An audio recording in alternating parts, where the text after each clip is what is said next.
മനുഷ്യനായി ദൈവം വന്നെന്ന് അതിനേക്കാൾ വലിയ അത്ഭുതമുണ്ടോ? ആ വന്ന ദൈവത്തെ പലരും തൊട്ടെന്ന് യോഹന്നാൻ പിന്നീട് എഴുതി.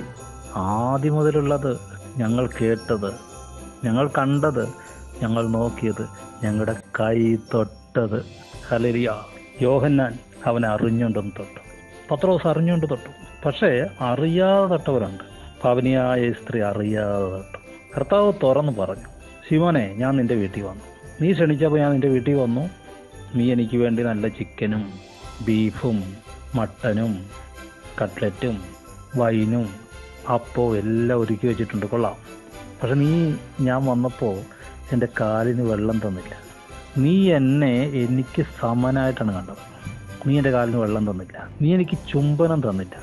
നീ എനിക്ക് വിരുന്ന് തന്നു. പക്ഷെ അതിൻ്റെ ഫിസിക്കൽ ബ്ലെസ്സിങ്സ്, നിൻ്റെ ഭൗതിക നന്മ കൊണ്ട് നീ എന്നെ അനുഗ്രഹിച്ചു. പക്ഷെ ഹൃദയം കൊണ്ട് നീ എന്നെ ബഹുമാനിച്ചില്ല, സ്നേഹിച്ചില്ല.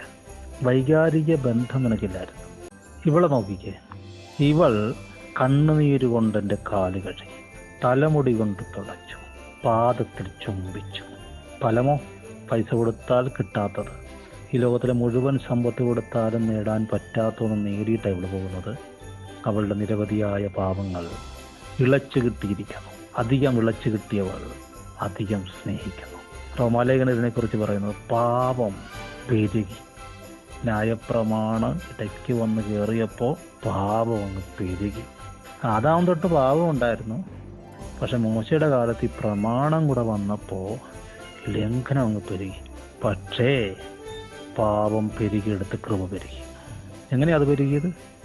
പാപം മരണത്താൽ വാണതുപോലെ കൃപയും യേശുക്രിസ്തു മുഖാന്തരം നീതിയാൽ വാഴേണ്ടതിന് തന്നെ.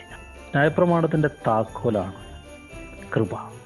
10 പ്രമാണവും പാലിക്കുന്ന ആരെങ്കിലും ഉണ്ടോ? ഉണ്ടായിട്ടുണ്ടോ? മാനുഷികമായ രീതിയിലുണ്ടാകാം. ദൈവത്തിൻ്റെ സ്റ്റാൻഡേർഡിലില്ല. ദൈവത്തിൻ്റെ സ്റ്റാൻഡേർഡ് വെച്ച്, അളവുകോൽ വെച്ച് അളന്നാൽ ഒരാൾ നീതിമാനില്ല. പക്ഷേ ന്യായപ്രമാണം കൊണ്ട് മറ്റുള്ളവരെ അടിക്കാനുള്ള വടിയായിട്ട് ഉപയോഗിക്കുന്നതിന് പകരം തന്നെ അളന്ന് നുറുക്കം വന്ന മനുഷ്യരുണ്ട്.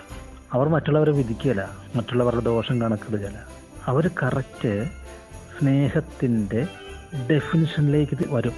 1 കൊരിന്ത്യർ 13 ആ നുറുക്കപ്പെട്ട അവസ്ഥയിലേക്ക് വന്നു. സ്നേഹം കോപിക്കുന്നില്ല, ദേഷ്യപ്പെടുന്നില്ല, ദോഷം കണക്കിടുന്നില്ല, നിന്ദിക്കുന്നില്ല, അഹങ്കരിക്കുന്നില്ല.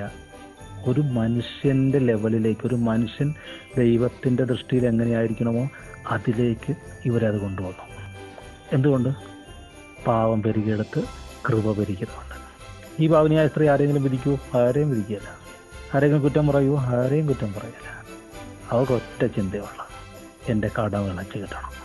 പാവം പെരുകി, കൃപ പെരുകി. യേശുക്രിസ്തു മുഖാന്തരം നിത്യജീവൻ പ്രാപിച്ചു. ലൂക്കായുടെ സുവിശേഷം 7-ാം അധ്യായം തുടങ്ങുന്നത് എങ്ങനെയാണ്? ഒരു ശതാധിപന് ഉള്ള ഒരു ബാല്യക്കാരൻ, 100 പേരിൽ ഒരുത്തൻ, 100 പട്ടാളക്കാർ കീഴിലുള്ള ഒരാളുടെ വേലക്കാരൻ. അവനോട് ഇയാൾ പോകുക എന്ന് പറഞ്ഞാൽ പോകും, വരിക എന്ന് പറഞ്ഞാൽ വരും. മറ്റു 100 പേരും ചെയ്യലേ? ചെയ്യും. പക്ഷെ ഇവനെന്തോ പ്രത്യേകതയുണ്ട്. അത് പോവുകയും വരികയും ചെയ്യുന്നത് എന്തിനാണെന്ന് ചോദിക്കുകയല്ല, സന്തോഷമായിട്ട് പോകും, സന്തോഷമായിട്ട് വരും. അതാണ് പ്രിയനായ ദാസൻ. അവന് വേണ്ടിയാണ് അപേക്ഷിക്കുന്നത്.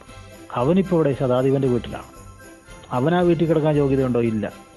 യേശുവിൻ്റെ അടുത്ത് വരാനോ യേശുവിന് ആ വീട്ടിൽ വരാനോ യോഗ്യതയില്ല എന്ന് തന്നെത്താനെ പറയുന്ന മനുഷ്യൻ പ്രിയനായവനെ വീട്ടിൽ കയറ്റി നിർത്തിയിരിക്കുക. യേശു അതിശയിച്ചു. ഇസ്രയേലിൽ പോലും ഇങ്ങനെ ഒരാളെ ഞാൻ കണ്ടിട്ടില്ല. നയീൻ എന്ന പട്ടണത്തിലെ വിധവ, ഒരു വലിയ പുരുഷാരം അവളുടെ കൂടെ ഉണ്ടായിരുന്നു. അവൾ വിധവയായിരുന്നു. ഒരു പ്രവാചകൻ എന്ന് പറയുമ്പോൾ നമ്മുടെ മനസ്സിൽ വരുന്ന ചിന്ത എന്താണ്? ഗൗരവക്കാരനായ, കർക്കശക്കാരനായ ഒരാൾ. പക്ഷെ ഇവിടെയോ, കർത്താവ് അവളെ കണ്ട് മനസ്സലിഞ്ഞ് കരയണ്ട എന്ന് പറഞ്ഞു. അവൾക്കിനി ആരുണ്ടെന്നോ, അവളുടെ കൂടെ പുരുഷാരമുണ്ടെന്നോ, അല്ലെങ്കിൽ എല്ലാവർക്കും വരുന്നതാണ് മരണമെന്നോ ഒന്നും പറഞ്ഞ് ആശ്വസിപ്പിക്കുകയല്ല. നീ കരയണ്ട എന്ന് പറഞ്ഞിട്ട് മകനെ ജീവിപ്പിച്ചു കൊടുക്കുക.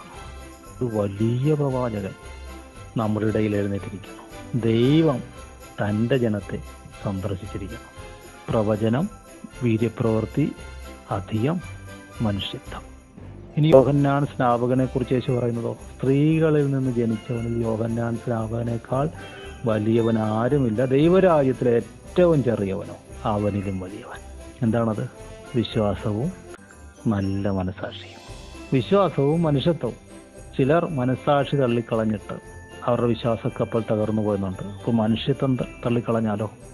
ദൈവം മനുഷ്യനായിട്ടാണ് വന്നത്. നമ്മൾ മനുഷ്യത്വം തള്ളിക്കളഞ്ഞിട്ട് ദൈവമാകാൻ ഓടി നടക്കുക. അതാണ് ഈ പരീക്ഷ. അവന് 50 വീട്ടാനില്ല, മറ്റവളെ നോക്കി 500 വീട്ടാനില്ലെന്ന് പറഞ്ഞൊരു ന്യായമുണ്ട്. ഇവൾക്ക് അവന് 50 വീട്ടാനില്ല, അവൾക്ക് 500 വീട്ടാനില്ല. ദൈവത്തിൻ്റെ ദൃഷ്ടി നോക്കുമ്പോഴോ ആരാണ് വലിയവൻ?